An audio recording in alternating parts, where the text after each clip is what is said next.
Good afternoon. I'm Vali Nasr, the Dean of Johns Hopkins SAIS, and it is my great pleasure to welcome you to the David H. Bernstein Forum. Today's event will feature a conversation about reflections on America and the world in the Trump era. This is a signature series that was launched as a tribute to the tremendous support of David H. Bernstein to SAIS over many years. And I would like to thank him, who is not with us today, but would like to thank Pat Bernstein, his wife, who's in the audience today, for their generosity and making this series possible for SAIS. Thank you, Pat.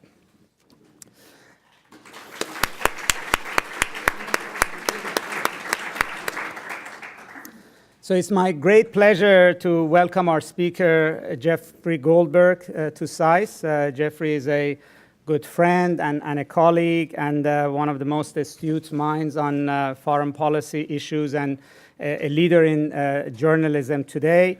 So it's wonderful to have him with us at SAIS. He's the editor-in-chief of The Atlantic, a magazine that celebrates its 160th anniversary this year. It is also home to our own esteemed Professor Elliot Cohen, who's now a contributing editor at The Atlantic. The first issue of the magazine came out in November 1857, featured an essay by Oliver Wendell Holmes titled "The Autocrat of the Breakfast Table." In it, Holmes wrote, "All generous minds have a horror of what are commonly called facts. They are the brute beasts of the intellectual domain." And how prophetic that would be for our time. Over a century and a half later, in the Trump era, facts are just as hotly debated and frequently challenged by politics and partisanship. Very few moments in our recent history have produced such high level of polarization and antagonism as we see very clearly in the relationship between the governing administration and the media. Today is also a time when our leaders need to be well prepared to deal with the many complex and serious challenges facing the United States and the world. Mr. Goldberg has been a constant voice of reason, providing political coverage rooted in facts and analytical rigor. All of us value the important role The Atlantic plays in global media landscape. The success of the magazine is in part thanks to Mr. Goldberg's leadership and impressive career as a journalist. Prior to serving as the editor-in-chief of The Atlantic, he served as national correspondent for the magazine. He also worked at The New Yorker, where he was the Washington correspondent and the Middle East correspondent. He began his career at the Washington Post and served for several years as foreign correspondent for the New York Times Magazine. He has reported from Iraq, Iran, Pakistan, and Syria, among other countries, and has interviewed numerous influential policymakers, including President Barack Obama, President George W. Bush, Jordan's King Abdullah II, and Henry A. Kissinger. He is a recipient of several journalism prizes, including a National Magazine Award for Reporting and the Daniel Pearl Prize. Mr. Goldberg is also the author of Prisoners, a story of friendship and terror. The book is a memoir of his time as a guard at the largest prison camp in Israel during the first Palestinian uprising in 1990. For a school that prioritizes problem solving, critical thinking, and cross-disciplinary analysis, there is no better example than Mr. Goldberg, who has made a career of deciphering the complex world. Please join me in welcoming him to Johns Hopkins SAIS and to the podium. Thanks, Bob.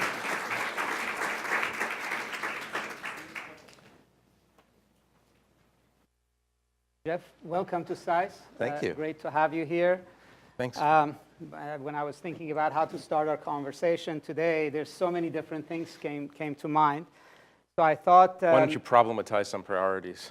I was telling Elliot, I like to prioritize problematizing myself. So let's both problematize and Yeah. prioritize. I thought maybe a good place to We can end by disrupting disruption. The case for continuity, right? Exactly.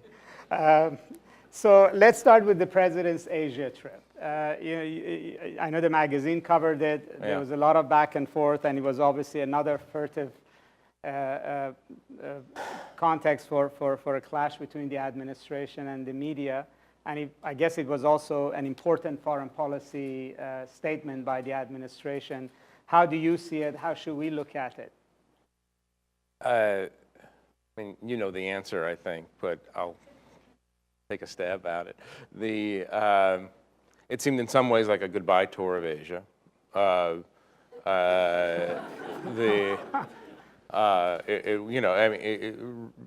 Signaling to our Asian allies that we're not going to be involved in multilateral trade agreements during that time. Following, of course, a thing that is a bigger news outside this country than here, the planned withdrawal from the Paris Climate Accord. And you follow that a couple months earlier with profound ambivalence expressed about the Iran deal. I mean, basically, it is just one more step in signaling to the world and signaling to Asia in particular that we're just not that interested. You could also call it the "Make China Great Again" tour, I think, because that was part of the purpose. I mean, it's interesting, and it's very hard to sort of get a fix on doctrinal issues, if you will, when it comes to Trump foreign policy, because when he's here and tweeting about China, it's rough stuff, right? And when he's there, never a word about human rights, never, praising the Chinese leadership for fighting as hard as possible for their own interests, even when those interests directly conflict with. There's no rhyme or reason to it. Basically, whenever he visits a non-democratic country, the leaders of that non-democracy seem to be happy with the outcome of the visit. I think that's a perpetual theme. I don't have any opinions about this whatsoever, by the way.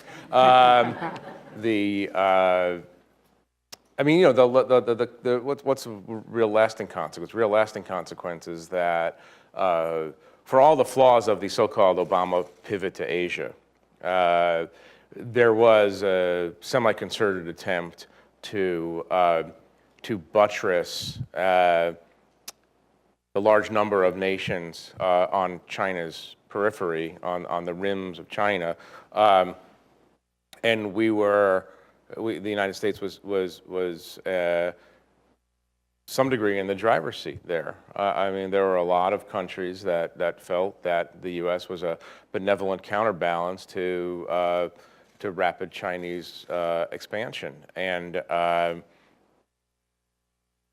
they're not gonna look at the U.S. in the same way if this pattern continues over the next few years. On North Korea is a whole separate subject, but there's been no indication yet that he has used his miraculous negotiating skills to convince the Chinese or North Koreans to do what we need them to do. So it's a success if you're Chinese, if you're a Chinese leader. Well, I think what's interesting in what you say is, often with other administrations, there is a vision or there is a strategy that is laid out. Let's say the logic of pivot to Asia, and then the media sees this job as one of speaking truth to power, criticizing, sometimes supporting, but ultimately they're engaged at least with a vision going forward. Listening to you, it seems like the first task of the media is actually to make sense of what is it that the president intended to do, or whether there's actually a logic, a method to his approach. Yeah, well, remember that the actual bias in mainstream journalism is a bias toward coherence. No. This is true. We expect ourselves, and we expect to, within a framework of a 4-minute television report or a 1,200-word story in a newspaper or whatever, we're supposed to take a bunch of jagged, disparate sets of facts and sort of make them cohere in a way and stick the landing and say, well, this is what it all means. But I can't tell you. I mean, I can't tell you what I can't tell you what the Trump doctrine is. Because people who say that he's an isolation, well, I don't think he's an isolationist. People say he's a, purely mercantilist. I don't think he's purely mercantilist. I don't understand what they're doing. And so part of the job, sorry, this is sort of a little bit of a rabbit hole, but part of our job is just to say when it makes no sense, that it makes no sense. Or part of the job is to simply say these sets of actions seem to run counter to what we generally understood in a bipartisan way as America's long-term interests in region X or region Y, or as a global stabilizing power. Do you get sort of how does the administration react to, I mean, the Atlantic has written some important pieces on institutional issues within American foreign policy, on actual Donald conduct. Trump Jr.'s tweets. That's right. And his on DMs, the WikiLeaks, his DMs to WikiLeaks. But at least on these sort of sets of issues where you're trying to sort of challenge the entire narrative of a trip, you get any kind of a feedback or engagement? Yes and no. I mean, the president has hunkered down now, and it's basically Sean Hannity and Fox and Friends and Breitbart, and he'll I forgot his name from the business, Lou Dobbs. He's not really talking that much outside of a comfort zone. Remember, there's at least two administrations, right? There's Donald Trump, and then there's a bunch of other people. I mean, in the national security, most of the people at the highest levels of the national security complex are people you could plausibly see in other administrations, and they have more traditional views. And part of their job, this is speculation to some degree, but part of their job is to protect. And this is going to sound harsher than I mean it to sound, but I'll just say it. Part of their responsibility, part of their self-designated responsibility, is to protect the United States from the president's instincts. So it's very hard to, if you're talking about the president himself and his narrow political level, do we get to have interesting back and forths on substantive foreign policy, national security thinking? No, not really. But there's a whole level of people who are trying to engage, not so much the public right now, unfortunately, and trying to engage the press in sort of the traditional way that you would expect, which is to say, bringing people in and trying to convince them of that a certain set of policies are the correct policies. But nothing is normal, and we can't make believe that this is a normal state of affairs. I mean, this is not. I don't have any experience in dealing with an administration like this, and I covered the last two, which are very different administrations, obviously. So every day is new and exciting in that sense.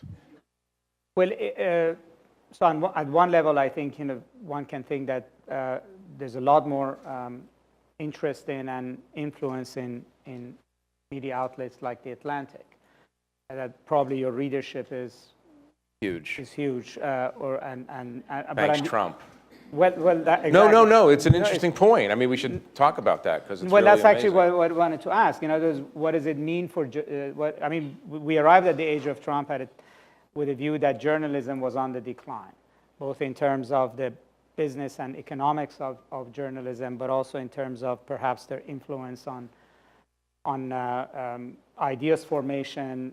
They might have sort of lost their footing as sort of the conscience of the nation. So what does Trump really mean for journalism in a sense? So right now, I think we're in the reality TV phase of the relationship between the press and the presidency, which is to say the following. In reality TV shows, these survival kind of shows, even the losers are sort of winners in a way because it's all manufactured. They're getting paid, they're getting famous, even if they lose the game, right?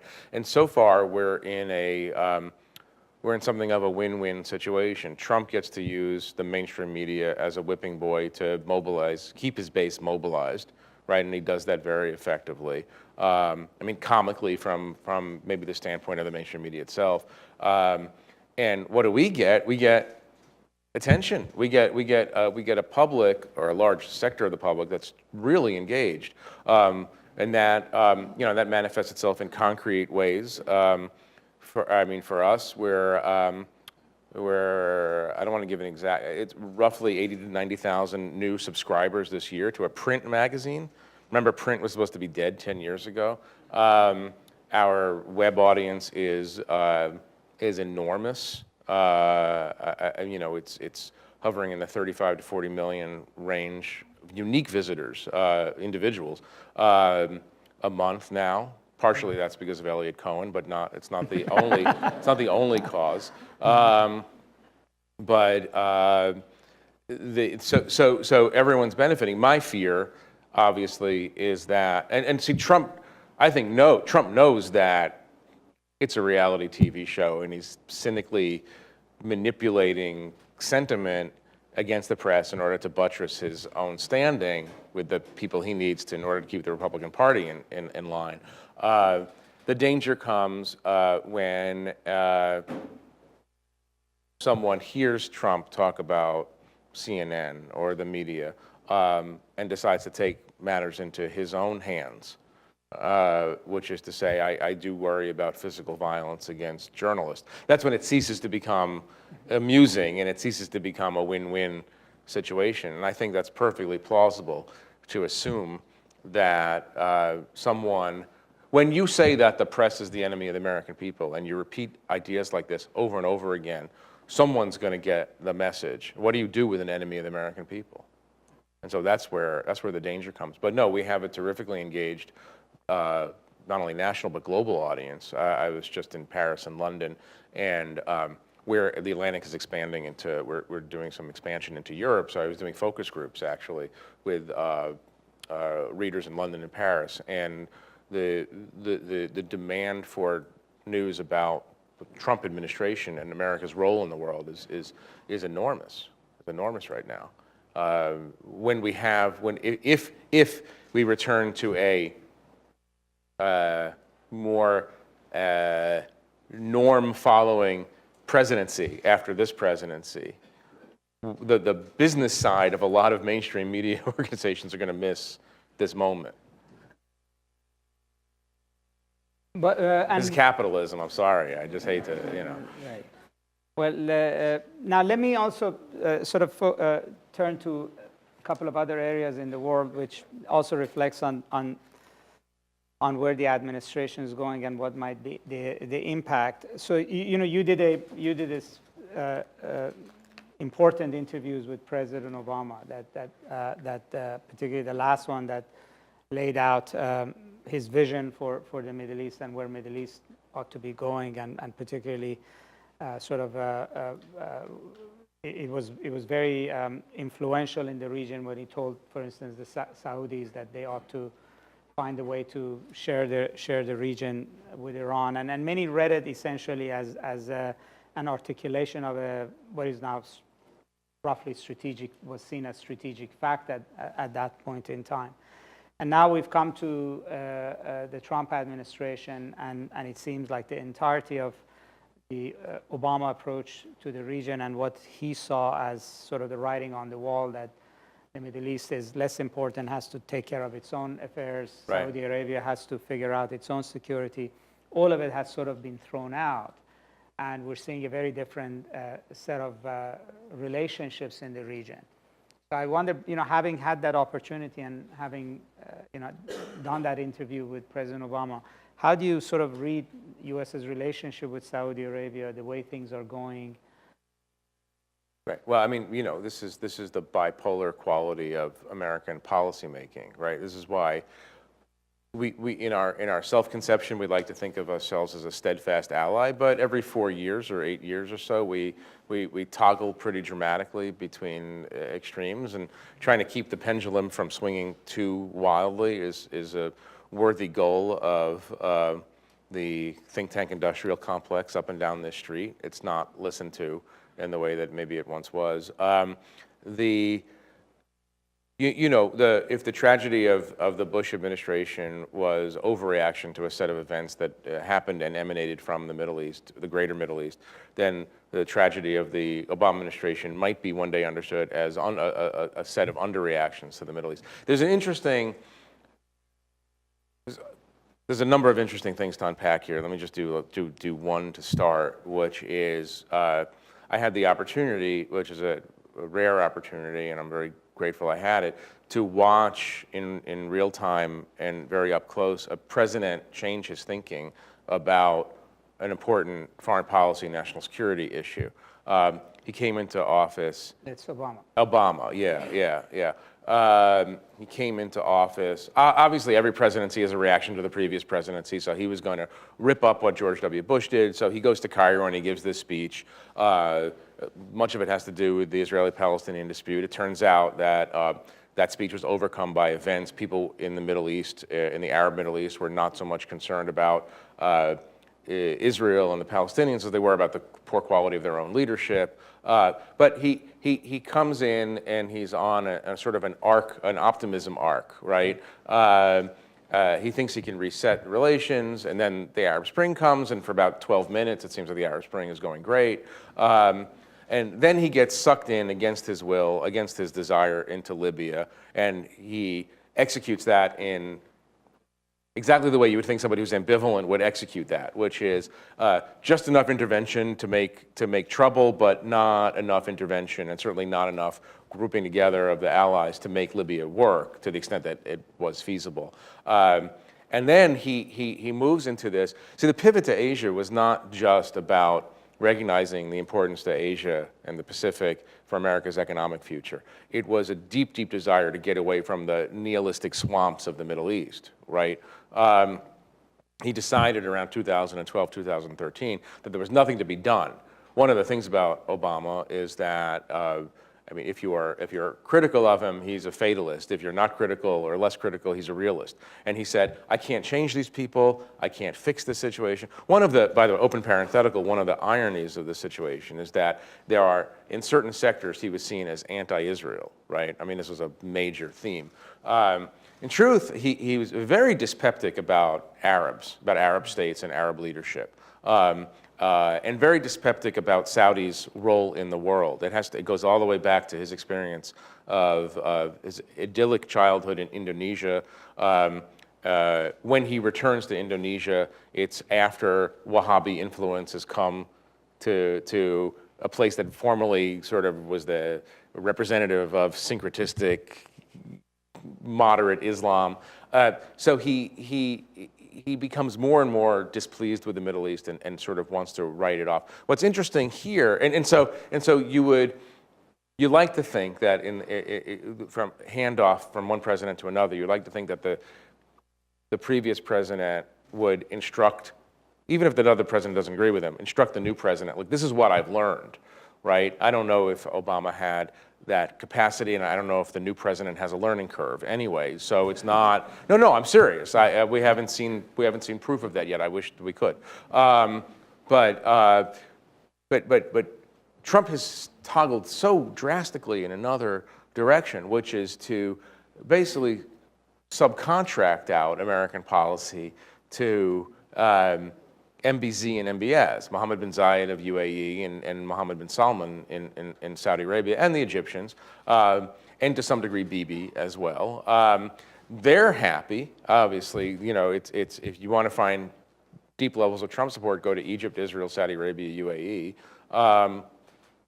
and he's making another type of mistake, I think, and the mistake is encouraging some maybe not so helpful tendencies on the part of some regional leaders, and also, and this is the thing to watch, I think, in the future, is he might be creating in them the impression that he'll have their back no matter what. So MBS, for instance, who's got enough on his plate, right? He's arresting all his cousins, and he's, trying to ostensibly clean up and modernize his country. He also has this war in Yemen that's not going very well, and he seems to be instigating or hoping to instigate a higher degree of confrontation with Iran and its various proxies. I think part of that is coming about. You understand why he would think this way. Part of that is because I think he feels he has a green light and sort of uncritical backing of this American president. But I don't think this American president is thinking strategically about this. What are the consequences of subcontracting out my foreign policy to this set of regional leaders? So interesting question. We always think how much is any American president really free of ultimately the thinking of the establishment that runs things. And I think a big question for people in the Middle East is to what extent this personal relationship with Trump in the end might matter, and ultimately whether Pentagon or the State Department or other agencies of the government who will push for policies that might be at variance with what Trump promises. When we look at American media, it's of course hugely focused on what the president says and what the tweet of the day is, and that sort of personal relationship. Where do you see this at? I mean, let's the Saudis, for instance, may come to may be operating on the assumption that all they need is a relationship with Trump, whereas others might think that ultimately the president could say all sorts of things, but he's not going to get his way. Look, one of the reasons I never jumped on the bandwagon of people who are saying that it's absurd for Trump to make Jared Kushner his Middle East envoy is because it's actually a clever move on one level. It's a very family-oriented leadership style and not just in the Arab world, in Israel too. When Ariel Sharon, for instance, really wanted to get something done, he would send one of his sons to the Arabs to make the deal.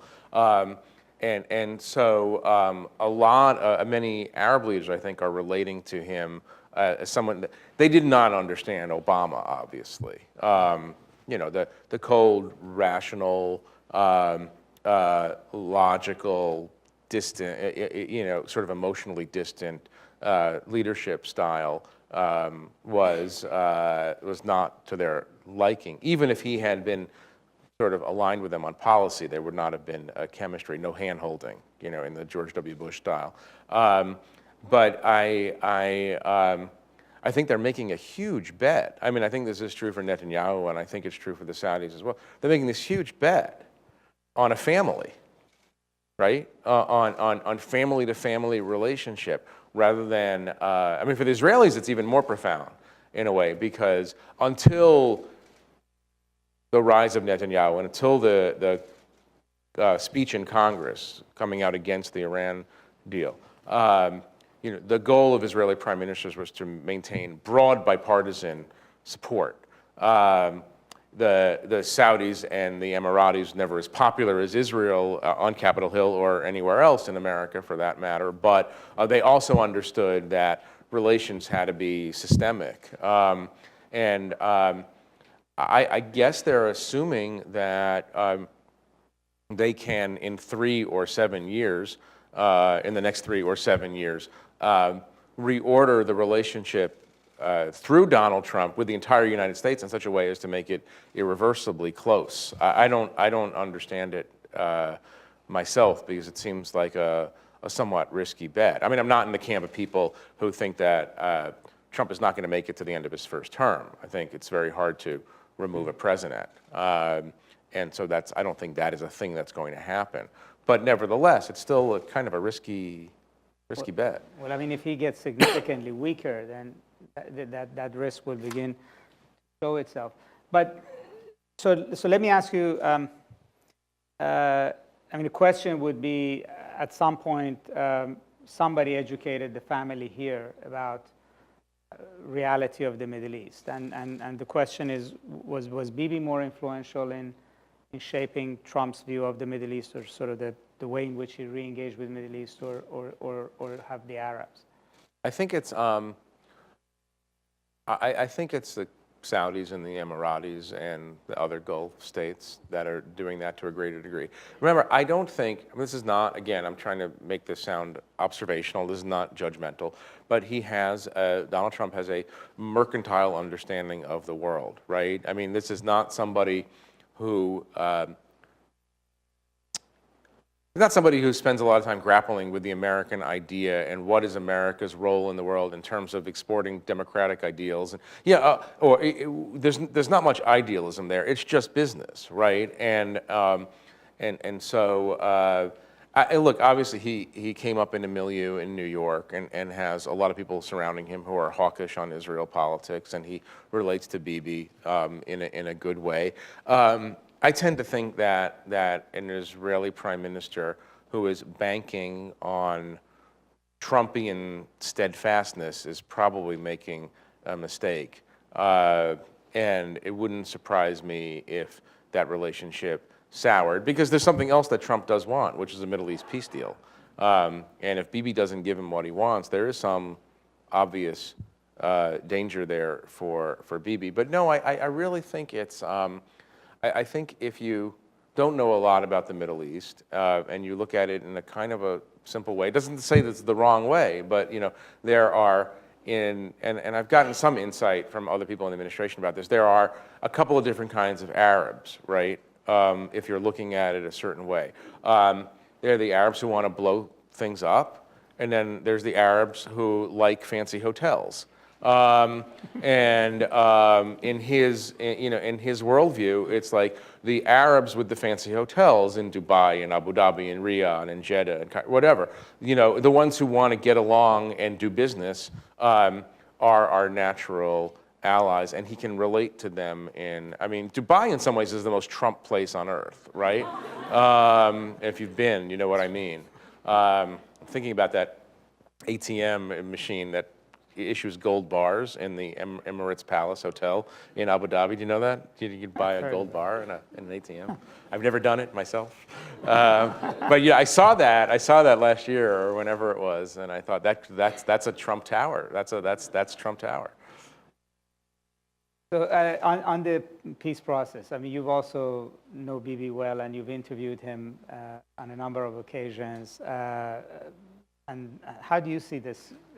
I think it's just going to... This process is going to go forward. And I think in another couple of 100 years, we might have some special insight. I have to tell you, I'm sort of cosmically bored by the peace process in a kind of way. I think peace is possible. I don't think it's available. And I don't think pushing this subject now is useful. I admire John Kerry for doing that most American thing, which is to say, by golly, if we just work harder, we'll get there, But so I admire that desire, but I thought that was a waste of time.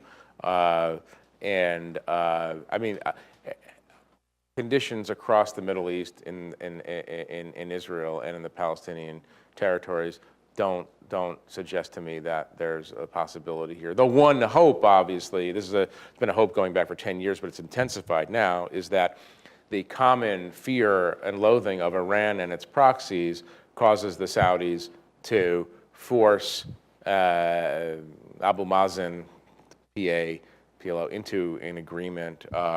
And that is obviously there's one impetus there for the sort of pushing on the part of Cairo to bring Hamas and the PA and Fatah back together, but I don't see it. I don't know if we're at the tipping point where the birth of a Palestinian state is no longer possible. I don't know if we're 5 years past or 10 years past that tipping point. We'll only know in the fullness of time, but I don't bet with the idea that an equitable two-state solution to the 100-year battle between Muslim and Jew is anywhere on the horizon.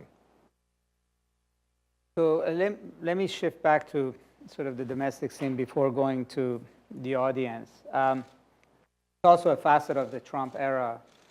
He's partly the cause of it, but partly it's going to be part of the legacy of this era, that you know, there are new fissures have opened up in American society and bigger debates, from the Me Too campaign to, you know, racial issues to, you know, where does, you know, Atlantic and journalism see its role in this sort of polarization that we're seeing and tensions and.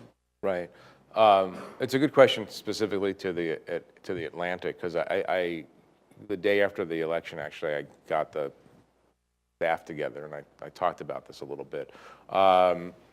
You know, the Atlantic was founded in 1857, obviously on the cusp of the most divisive moment in American history, obviously the breaking apart of the United States, the temporary breaking apart of the United States. And it's interesting. I'm going to wonk out a little bit here with maybe a little bit too much detail. Stop me if it just gets boring to you.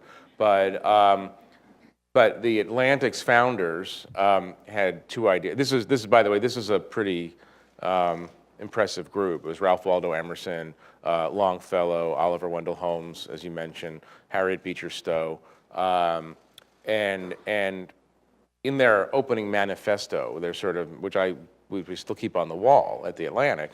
The manifesto of the Atlantic issues some seemingly contradictory goals. The magazine, as Emerson described it, stood for two things. It was anti-slavery and it was a literary anti-slavery magazine, right? That was the notion.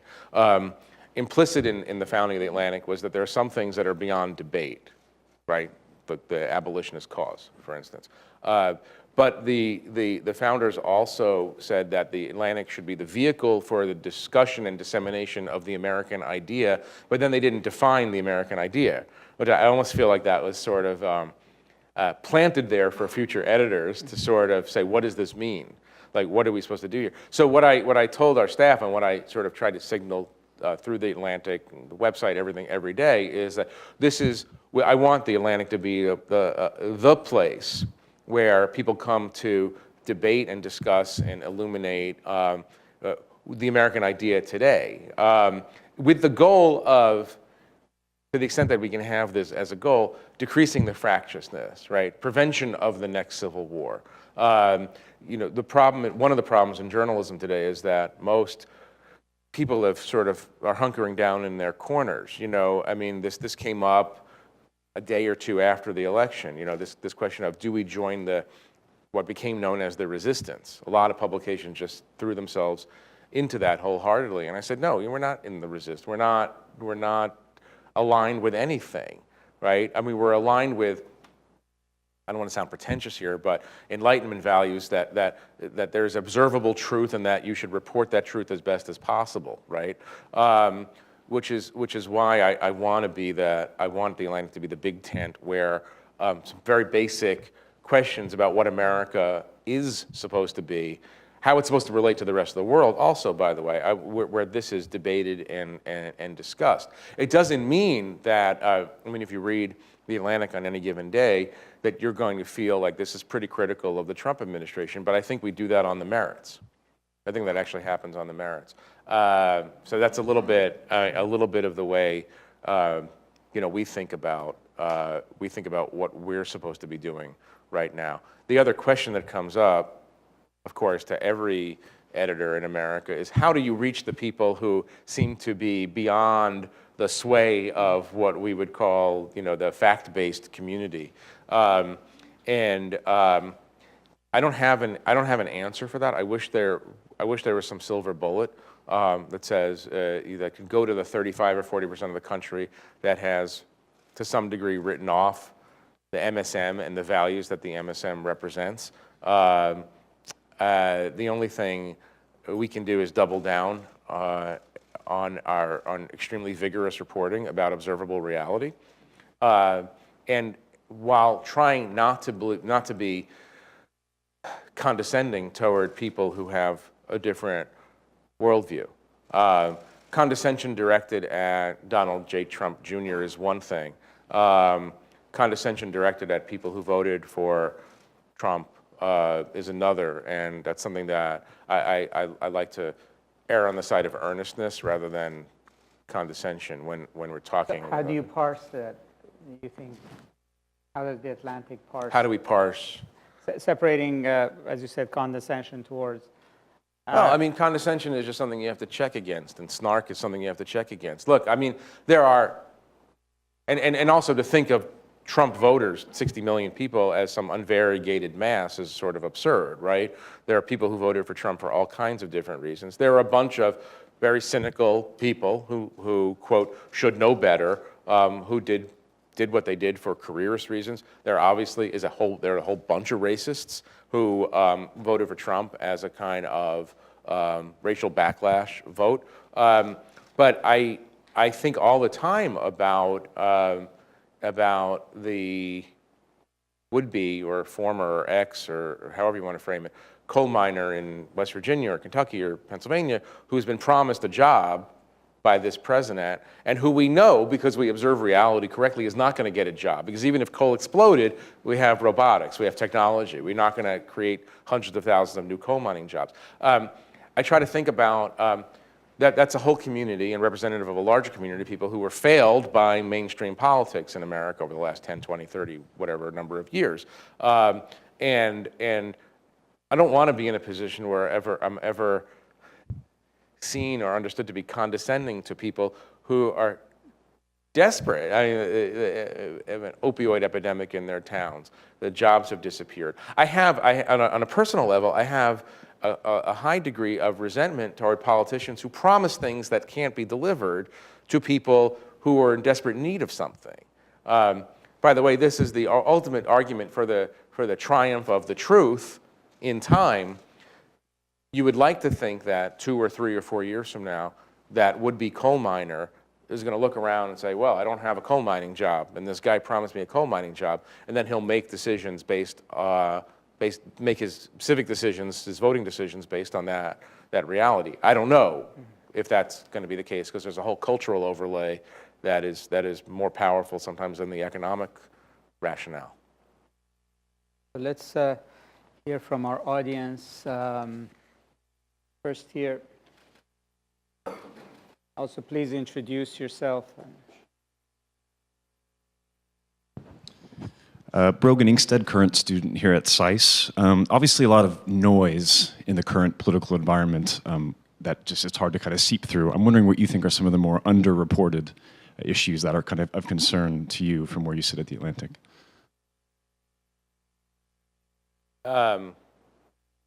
Opioids, for one thing. I actually think, and this is the job of institutions like this, and institutions like mine. We're getting a very quick lesson here in the fragility of norms, of democratic norms, right? We seem to be in more or less, we had a sort of broad agreement, bipartisan agreement. Even when presidents violated norms, they did it with subterfuge. They did it almost embarrassingly. They hid it.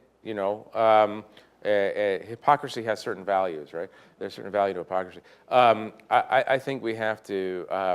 I think we have to be on guard every day for the violation of norms. And the problem over time, and Elliot has talked about this to some degree, is that these are character questions. These are role modeling questions, and I think we should spend an awful lot of time talking about. And obviously, over time, it seeps down. It's not just at the presidential level.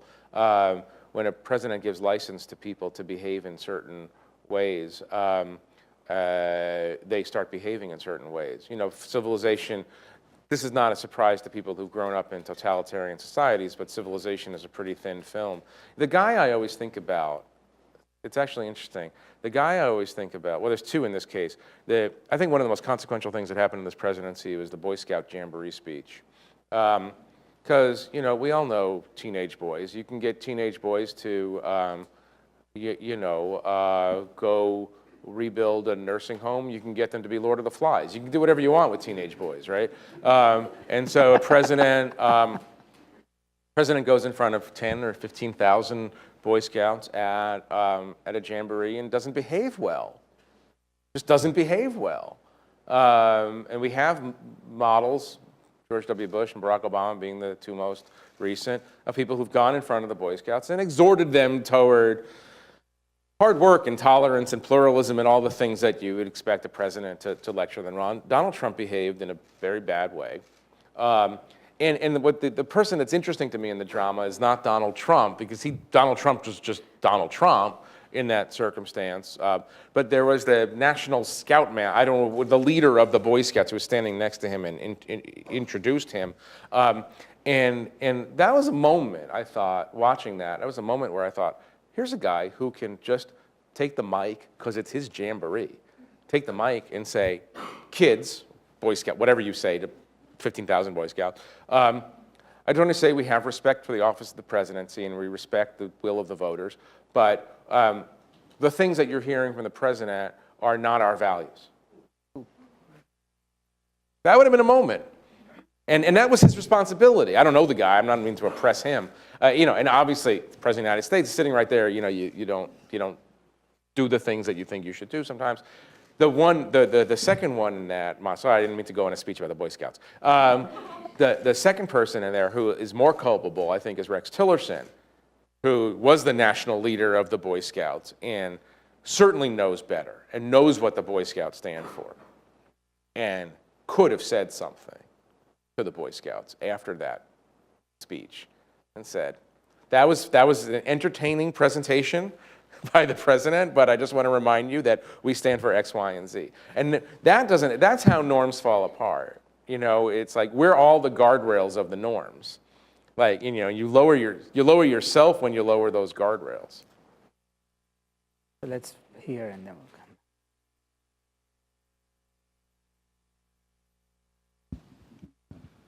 come. I'm Mitzi Worth. I'm with the Naval Postgraduate School. I want to ask you about the responsibility of the press during the campaign. I was struck that the only think tank that I'm aware of in Washington that understood the question of jobs was the Hudson Institute, and they had a very good talk about how diminished people felt. But certainly the Democrats didn't get it. And I guess the question is why?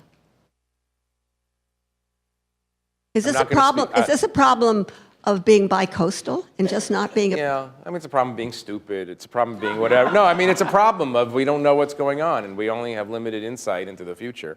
I don't want to. I don't speak for the press and I don't speak for the Democrats. I can only say that I think it is. I think it is true that we all live in bubbles. I'm not one of these self-flagellating people who say that, the people who lived in the Hillary bubble had no idea what was going on in the rest of the country. I would remind people that the Hillary bubble is actually bigger than the other bubble. But I think it's true. I think if you don't have firsthand experience with the desperation of a 50-year-old unemployed, high school educated, white working class, or black working class for that matter, father who can no longer provide for his kids. I think if you don't really have visceral experience with that, you're not going to get what's going on. And I think just this is a critique of the press, and I guess also of the Democratic Party establishment to some degree. We don't understand the importance of culture and the importance of ample transition time from one cultural expression to another. And I think about it this way. There are a lot of people in North Carolina who 5 years ago didn't know that there was such a thing as a transgender person, right? Or 4 years ago.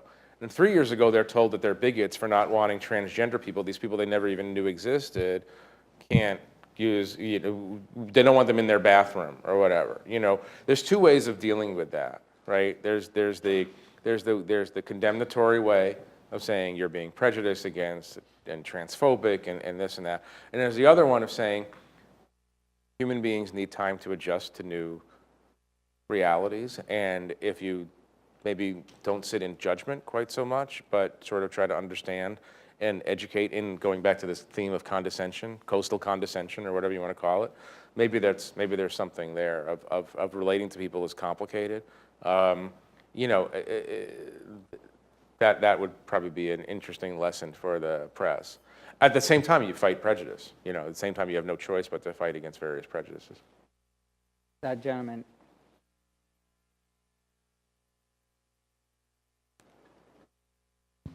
Thank you. My name is Syed Erekat. I'm a Palestinian journalist. You mentioned that we're not likely to see Palestinian-Israeli peace, maybe for 200 years, and there is no prospect for a Palestinian state, you know, in the distant future. So in the interim, what do you suggest the Palestinians ought to do to end the brutality of the Palestinian occupation? Is it pursue a course where they have one man, one vote, or how should they do it? Thank you. Yeah, I mean, I've always said, I mean, I remember having this conversation with Marwan Barghouti 15 years ago, I mean, before he went to jail. I've never understood, you know, I mean, this is a practical, tactical observation rather than a moral observation. But if you've been doing the same thing for 80 or 90 years and it hasn't worked, try something new. The Palestinian national movement is the least successful national movement, well, next to the Kurdish national movement, I think, on the planet. Yeah, you know, it's really interesting. I think, and I said this to Marwan once. I don't. If you had 10,000 Palestinians who just parked themselves one day on the road between Jerusalem and Ma'ale Adumim, which is one of the main settlement cities just east of Jerusalem, and sang the Palestinian equivalent of "We Shall Overcome," and didn't throw rocks and didn't throw Molotov cocktails and didn't do whatever when the Israeli soldiers come. The first day, you know, the border police might beat them on the head, and then, you know, the world's attention will be on them, and Israel is a responsive democracy still, and they would say, oh, we can't do this anymore. We got, you know, Bibi has time to bring about the orderly separation of the Israeli national entity and the Palestinian national entity. At a certain point, Palestinians are going to find a tactic that forces him to make a decision within days, and that's the problem. But what the Israelis can always count on is the lack of Palestinian creativity on the leadership level. But I mean, obviously, we're heading toward some kind of one-state non-solution. I don't think one-statism works in this circumstance. Maybe in 100 years, in 150 years, some messianic age, it'll be fine. But right now, I don't think you could meld these two populations into one population and make that work. So what you have is actually a permanent situation where you know that half of the Arabs who live under the Israeli government are citizens and have voting rights, and then half of them don't, and an impermanent occupation has become fairly permanent. So I don't see it going anywhere for lack of creativity on both sides. This gentleman here.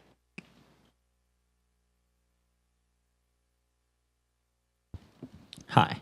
I'm a philosophy student at Johns Hopkins in Baltimore, so bear with me. And you'd like to read your thesis now, right? Yeah. No, so the Atlantic is like, it's one of the things I admire and trust in media, and I mean that genuinely, and I appreciate it. There are only more philosophy majors at Johns Hopkins, right? But I struggled, and I wondered if you could speak with the decision to endorse a candidate during the election. Because if I'm not mistaken, it was President Lincoln and President Johnson who were the only two previous endorsements. And part of me... And we were 2 for 2.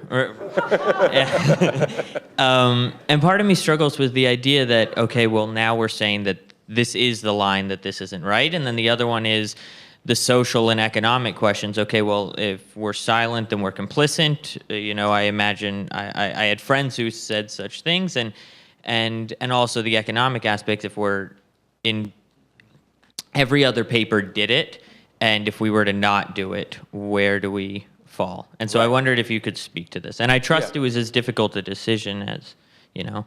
Yeah, I mean, it wasn't that difficult. I mean. Yeah, no, so we studied the past, obviously, to figure out what the roadmap was. 1860, we endorsed Abraham Lincoln. The Atlantic endorsed Abraham Lincoln. The funny thing is, in 1864, there was no endorsement of Abraham Lincoln. I was like, talk about high standards on the part of a bunch of editors, right? There was no re-endorsement. Lincoln was obviously a sui generis kind of situation. The magazine was founded by abolitionists to advocate for a cause. The argument inside the Atlantic was always was whether Lincoln was strong enough against slavery. 1964 is obviously the more operative example for us. Read that endorsement closely. It was really more of an anti-endorsement than an endorsement. It was Johnson's fine, but Barry Goldwater is outside the norm of behavior. Obviously, it was focused on nuclear, which of course what triggered me to start thinking about the necessity of doing this, because we haven't even talked about this, but what is the one thing that we have to worry about more than anything else, which is that the presidency is actually a nuclear monarchy, as various people have noted, an absolute nuclear monarchy, and you should vote for the person you think to be the best steward of America's nuclear arsenal. Everything else is commentary. Everything else is beside the point. And then we were doing this at a time when he couldn't identify what the nuclear triad was, but couldn't admit that he didn't know what the nuclear triad was. But the endorsement of Hillary was really about norms violations. We're a nonpartisan magazine. If it had been Marco Rubio, Jeb Bush, Ted Cruz, we would have said, fine. These guys have a set of conservative ideas, and she has a set of liberal ideas, and they should battle it out, and that's great. Let's see which idea wins. But this was about misogyny and racism, general issues of judgment, education, knowledge, capacity for growth, dignity, treatment of other people. The whole set of issues that place him apart from the mainstream. It was characterological, not ideological in its expression. This young lady. It was also, by the way, right after that, Judge Curiel, when he attacked the judge as a Mexican, and I thought, this is just un-American. It was just un-American. But actually, sorry to go on this, because there's a long list, right? The actual thing that was a triggering event for me was the attack on John McCain. That was just indecent, and on all POWs. In fact, that was, and I'm not trying to equate. I'm not saying that's more indecent than talking about Mexicans as rapists or whatever. I found that interesting in a way, because it was indecent in a way that was completely novel within Republican discourse or conservative discourse. Who attacks POWs? It just didn't make any sense to me, and I thought this is not a person who can be a commander-in-chief. Sorry. I'm Medea Afzal. I'm at the Brookings Institution and also teach here at SAIS. You've talked quite a bit about norms and violation of norms, but I was wondering if you could talk about what you think is the biggest challenge to American democracy posed by the Trump administration or by President Trump, and whether you view it as something that is going to be short-term, so will go away after a new administration comes in, when it does, or whether it's going to be a long-term challenge. Right.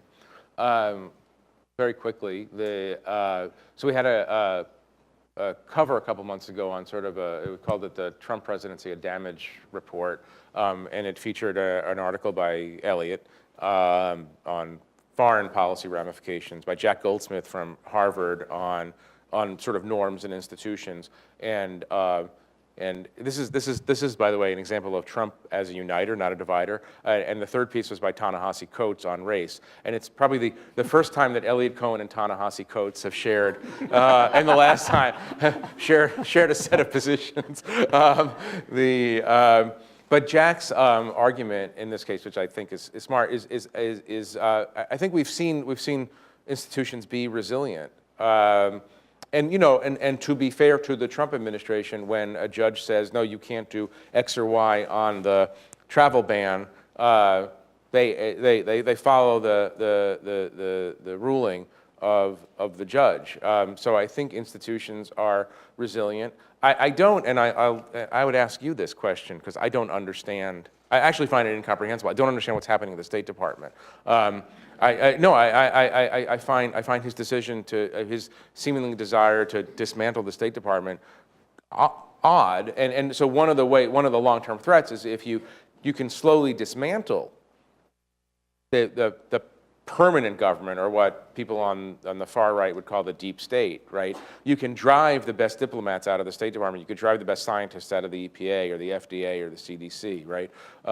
That's long term, and that's not easily fixed. So this is the sort of the ultimate political question. You know, do we snap back after 3 years or 7?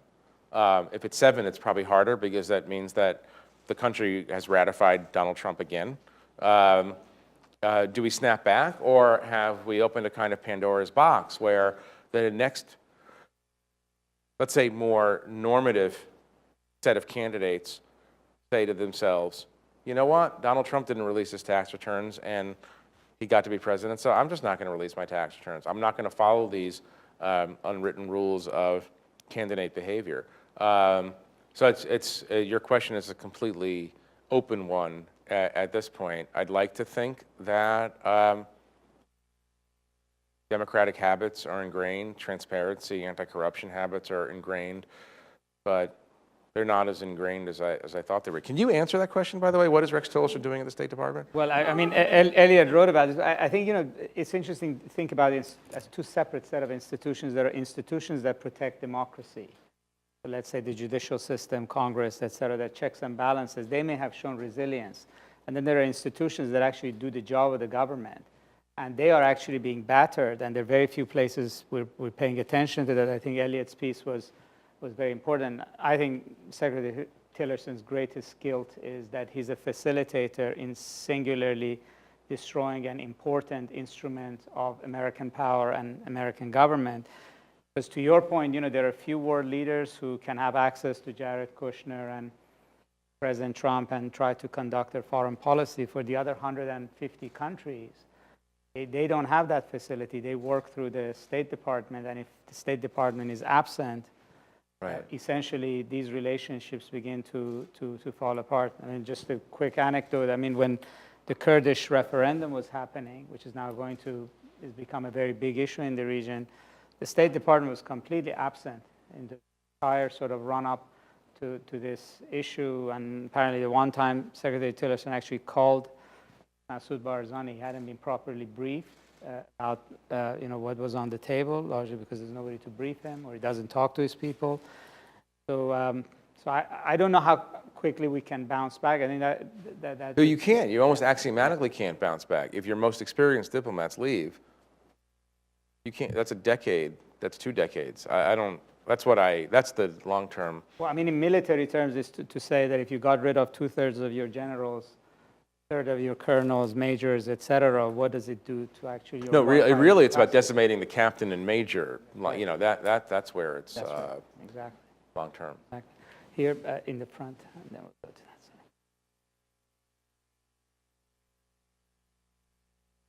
that side. Antoine van Akmaal, will President Trump have the last laugh when the Koch brothers buy Time and Rupert Murdoch buys CNN? Wait, say that again.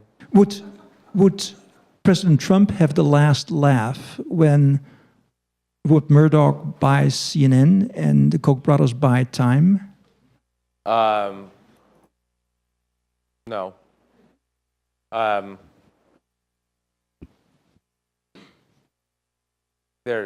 Thank God Time magazine is not what it once was, and CNN is not the only news outlet in America, and thank God there's a multiplicity of serious organizations out there, and there are more and more people of means who want to support serious journalism. I mean, my magazine was just bought. We have a new majority owner who's a great person and is committed to journalism in the long term. The Washington Post obviously is having a renaissance.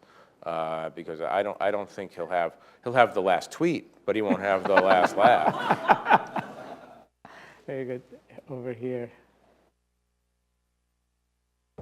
Hi, I'm Juliana Jaffe. I'm a student at SAIS. So you aptly called Trump's Asia tour the Asia Goodbye Tour, which I thought was apt and funny. What do you think the Trump administration's effect will be on China's growing assertiveness? Do you think we are, quote unquote, handing over the reins to China? I think we're accelerating it. I mean, there's certain things that are inevitable. China's rise is inevitable, and Xi Jinping has said contradictory things about Asia for Asians, but cooperation with everyone, and these things don't sometimes overlap neatly. Look, by the way, this is Barack Obama's insight, which I thought was a smart one. I'm sure Elliot will disagree with what I'm about to say. Reasonably sure that he will. But it is true that an American president shouldn't say that he's pivoting from one region to another, because America don't pivot, right? We're everywhere, and that's the sort of the nature and the pretension of being a superpower, is that you have enough bandwidth to pay attention to the three key regions of the world from American national security and economic interest: Europe, East Asia, and the Middle East. Pivoting was the wrong term, but he's right. Half the world's people live in Asia. It's a millions of problems, but it's a sunnier, happier place with a great deal of economic activity and creativity, and a set of countries that were more than happy to be aligned with the United States. I mean, what's a remarkable thing, still happens even in the Trump administration, where you have the U.S. Navy docking warships in Cam Ranh Bay in Vietnam. We're in a strategic relationship with Vietnam. But if the Vietnamese think that we're just going to sort of roll over for China, that's going to change. I think Obama's insight was that every day we waste in unwinnable wars in the Middle East is another day that China is not wasting a day in unwinnable wars in the Middle East. I mean, what really fried him, I remember this, was the idea, not an idea, a reality that Chinese mining companies in Afghanistan were benefiting from American security protection. I mean, let's not forget that in one way, Obama and Trump are not on completely different continuums. When Obama told me that he couldn't stand free riders, and got him into trouble with the free riders. And Obama has a different way of expressing himself than Donald Trump. That's the understatement of the century. But they both had these same feelings.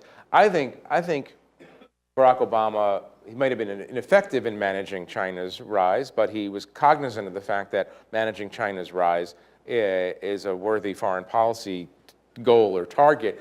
And like I said, I mean, I would love to write, if I had time, I would love to write the Trump doctrine, but it's hard to figure out what it is, because, let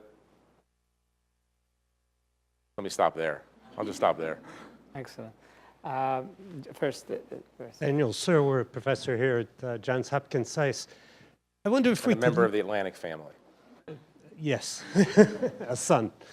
I wonder if we could leave Trump aside for just a moment and ask the question, what? Yeah, sure. What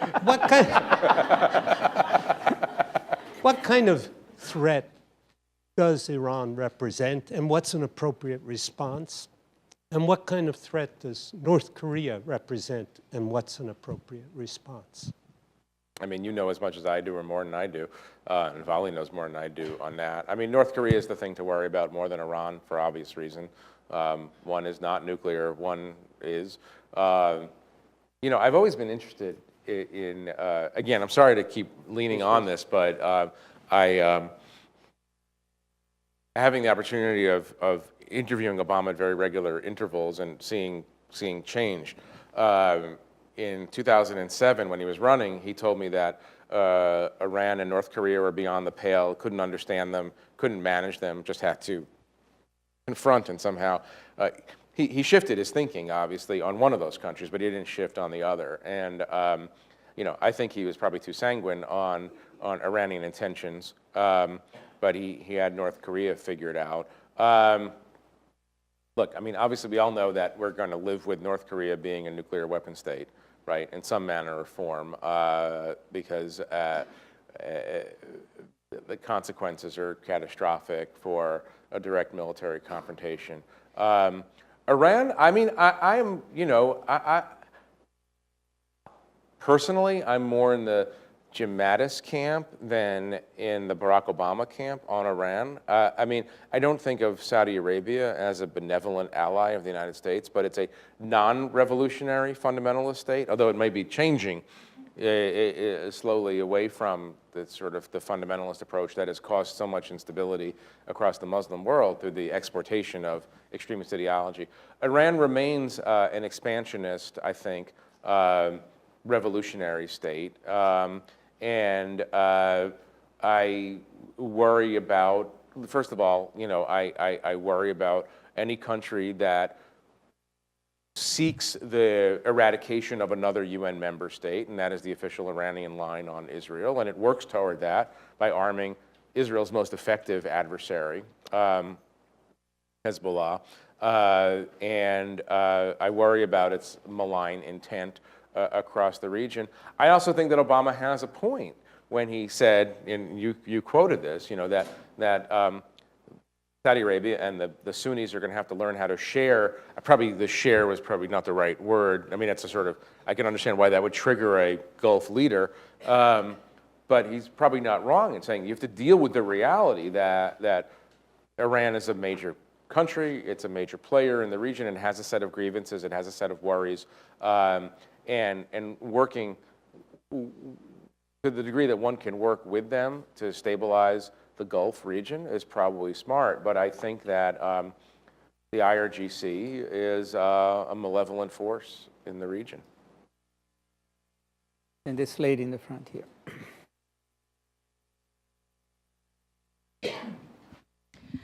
Eleanor Bachrach. I worked in the Senate in better times, more recently in international development. But back to the Congress in particular, also the administration, they keep pursuing this legislation which clearly is against all of the public sentiments expressed in polls and all, trying to tear down healthcare, and now this tax bill that is so clearly skewed completely toward wealthy people and corporations. What does this mean for the fragility of democracy, as you spoke about it? Well, Vali's going to answer that one.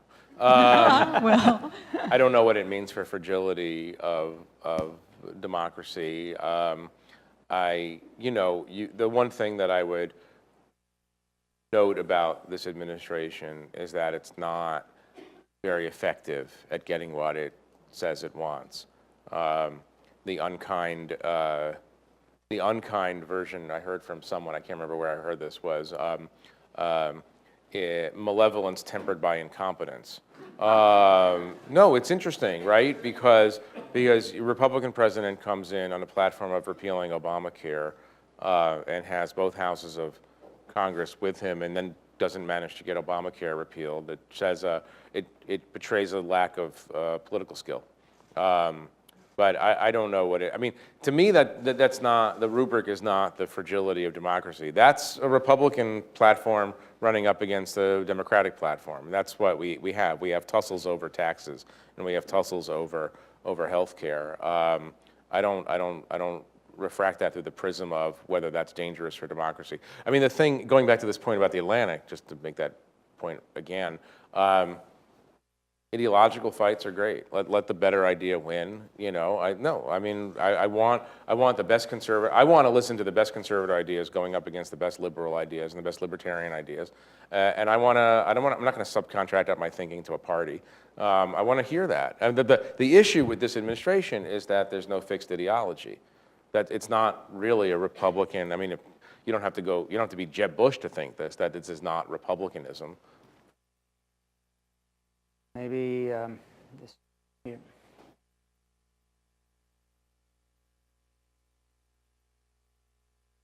Hi, my name's Abigail Neer. I just recently graduated from Hopkins University in Baltimore. So something that Alex, a SciSci student, and I have talked about at length relates to your point about the biggest concern with the State Department being that you're removing the captains, the experienced diplomats.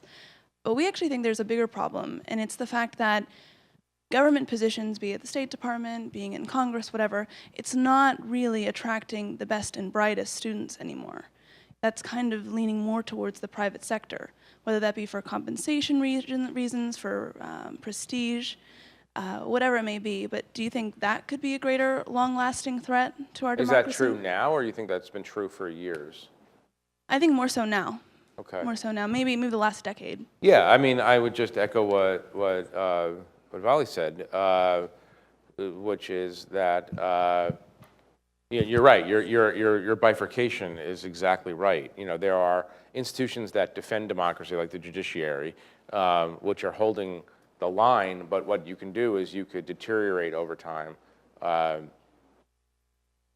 of government that do the work of government, and that's as a long-term proposition. That's terrifying. I mean, you know, I don't think this is a liberal position to say that. Put it this way, when you travel around the world, you quickly learn that U.S. institutions, U.S. governmental institutions, are generally speaking the gold standard of institutions. Most countries don't need an FDA because we have an FDA, right? When the World Health Organization couldn't figure out what to do with Ebola, it's the CDC and the Army that figure out what to do with Ebola. Across the spectrum. You know, I mean, I always remember there's this famous quote from an unknowing congressman who said, "Why do we have to support NOAA, the National Oceanographic and Atmospheric Administration? Because I get my weather from the TV news." Without knowing that the TV news gets the weather from the government. And so we have been the gold standard. And, you know, we pay a price over 20 or 30 years of beating up on government institutions. I mean, it's really remarkable that from the alphabet soup of what the government does. And yeah, there's the millions of problems that we know. But would you rather have an NIH or not have an NIH? And so yeah, I mean, to have a Secretary of State who seems to have as a goal making the State Department turn a profit next year is not helpful. That's one of the ones that I really can't get my head around. And yeah, I mean it's frightening if you think that you would like to think that the best scientists will go into government service. By the way, you'd like to think that the best spies will go into government service. We've been reading a lot about the NSA and the problems there and morale there. Rather have good people than bad. Although just to add a point to this, you know, there are economic facts about the labor market. I mean, ultimately, people, you know, they may react to a calling that they want to do government service. That's a non-economic determinant. If people are really going to be incentivized to choose, and if the private sector is giving twice or three times the salary to the best and the brightest, a portion of them are going to be swayed by that consideration, especially if they have student debt and the like. But it's actually as a danger to our democracy. I think actually the bigger problem is in Congress and state legislatures. I mean, the quality of people they attract is hugely determined by affordability of being in Congress 2 to 3 years. When you read like 30–40% of freshman congressmen sleep there in their offices or share rooms together like graduate students, you wonder if somebody can get a better law job outside, or maybe after a term in Congress they go. In state legislatures, when I lived in California, it was a huge determinant of the caliber of the legislature. It was the caliber of the people who actually joined. And people who joined were largely people who, at a salary that you get to be a legislature in Sacramento, you know, if you can garner twice, three times that, you probably would leave. And that does get itself reflected in the quality of policies that we get out of the catch-22 is that precisely at moments when reputation and actual performance of government is low is when you want to actually increase the salaries of people to draw better in, but try selling that to the taxpayer. Exactly. I want to give more money to the government that we spent 20 years deriding. Exactly. So maybe one last question, that young lady back there.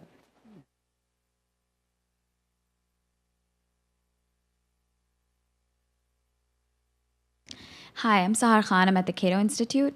It seems like defense contractors have been increasing, especially in Iraq and Afghanistan. And now you have Eric Prince writing an op-ed in the New York Times and wants to run for the Senate seat in Wyoming.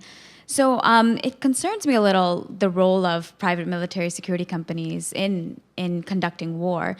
In your opinion, if PMCs do increase, how will that affect how the United States conducts war, and how will it affect intervention per se? Well, I'm someone who believes in at least theoretically believes in a draft because it democratizes service, and it makes it would necessarily make government more responsive to the public's views on war and on military interventions. I can't separate a personal from the political here. I mean, a private military contractor once saved my life in Iraq, so I'm very thankful for that. As a general principle, as a general principle, it's a terrible principle. I mean, I want people who are carrying guns on behalf of the United States to fall under the Uniform Code of Military Justice. I want them to be in the chain of command. I don't want. I mean, there's really brave people who are mainly, as you know, ex-military. But I don't want corporations carrying guns on behalf of American foreign policy. That's just my personal view. And you could the traps are so obvious, right? I mean, the traps here are so obvious, both on supervision. And on use, anything that makes it too easy for the U.S. government to kill people is probably something that you don't want. I sound so liberal when I say that. No, I want people to be directly responsive to the commander-in-chief, and I think turning warfare into a for-profit business. I mean, the actual conduct of the war in the field. We already know that there's a lot of money in making weapons, but in using weapons, that's kind of creepy. Well, thank you very much Thank for you, an excellent thank you. conversation.